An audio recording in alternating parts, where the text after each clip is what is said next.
कहते हैं ना कि सदा दिन हर एक दिन एक जैसा नहीं होता है, बराबर नहीं होते हैं। आज बांकीपुर ने वो साबित भी कर दिया।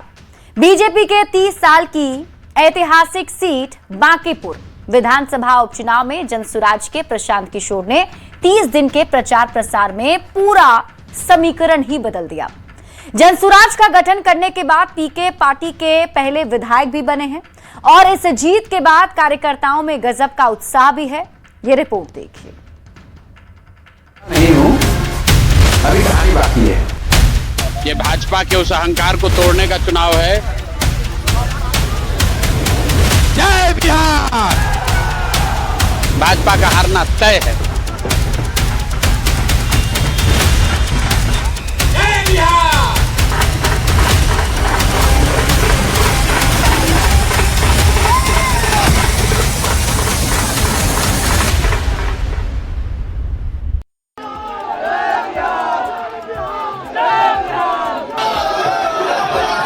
पटना की फिजाओं में इस वक्त एक ही नाम गूंज रहा है, प्रशांत किशोर।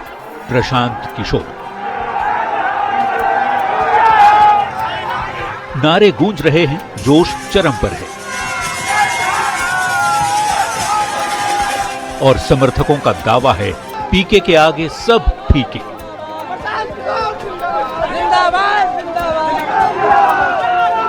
जनसुराज और इसके रणनीतिकार से राजनेता बने प्रशांत किशोर यानी पीके।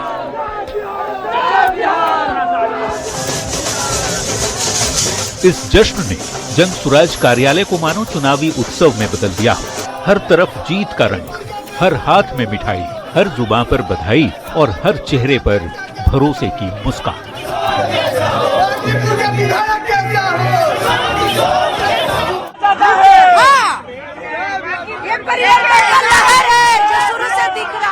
नमन है बांकीपुर की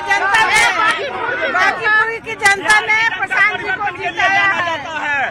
बिहार की जनता ये बता दे रहे प्रधानमंत्री को मेरा सीधा मैसेज है, यही आप गद्दी छोड़। जनता को हम लोग कभी नहीं भूलेंगे। बांकीपुर की जनता ने हम लोगों को जिताने के काम किया है।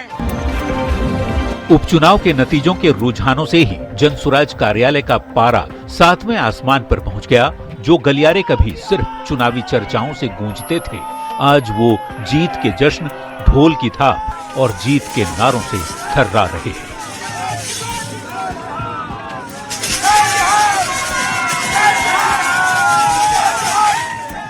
सबसे पहली बात तो ये कि हम जनसुराज पार्टी की तरफ से बांकीपुर की समस्त जनता को अपनी तरफ से बधाई देते हैं और उनका धन्यवाद करते हैं कि उन्होंने इस बार बदलाव को चुना, उन्होंने इस बार प्रशांत जी को चुना।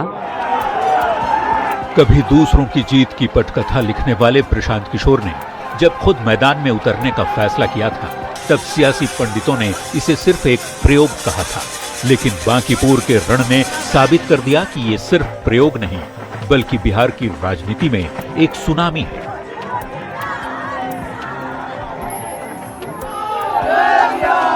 ये जनसुराज के जीत की लिखी जा रही पटकथा और कहानी है। ये पीके नहीं, धुरंधर हैं,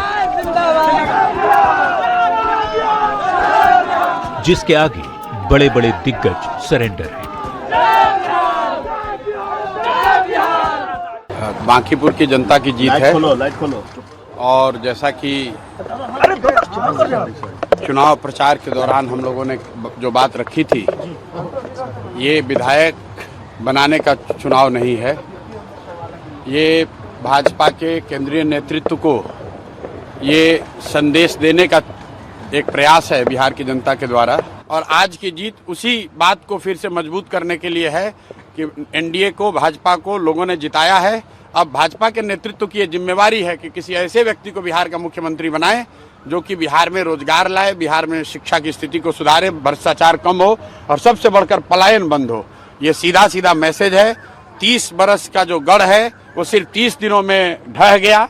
वो सिर्फ इसलिए ढहा है कि बिहार के लोग भी चाहते हैं कि अब 4 किलो 5 किलो अनाज और जाति से ऊपर उठकर हम लोग के बच्चों के पढ़ाई रोजगार के लिए केंद्र सरकार और राज्य सरकार काम करे। अगर वो काम नहीं करेंगे तो आगे चुनाव के परिणाम उनको ऐसे ही देखने को मिलेंगे। बड़े बड़े दिग्गजों के किले ढह गए, पारंपरिक पार्टियों के समीकरण कागजों पर धरे के धरे रह गए और बांकीपुर की जनता ने साबित कर दिया कि अब सिर्फ वादों से काम नहीं चलेगा। ये सिर्फ जीत का जश्न नहीं, ये एक सियासी संदेश है। जिस शख्स को कभी चुनावी रणनीति का मास्टरमाइंड कहा जाता था, अब वही खुद चुनावी मैदान में अपनी रणनीति को जीत में बदलता दिख रहा है। अब प्रशांत किशोर पीछे से सिर्फ प्लान नहीं बनाएंगे, अब वो जन नेता के रूप में काम करेंगे, या यूं कहें कि अभी जो रणनीति बनाते थे अब राजनीति करते नजर आएंगे। न्यूज़ 18 के लिए पटना से रवि एस नारायण, आनंद अमृतराज और विनीता मिश्रा की रिपोर्ट।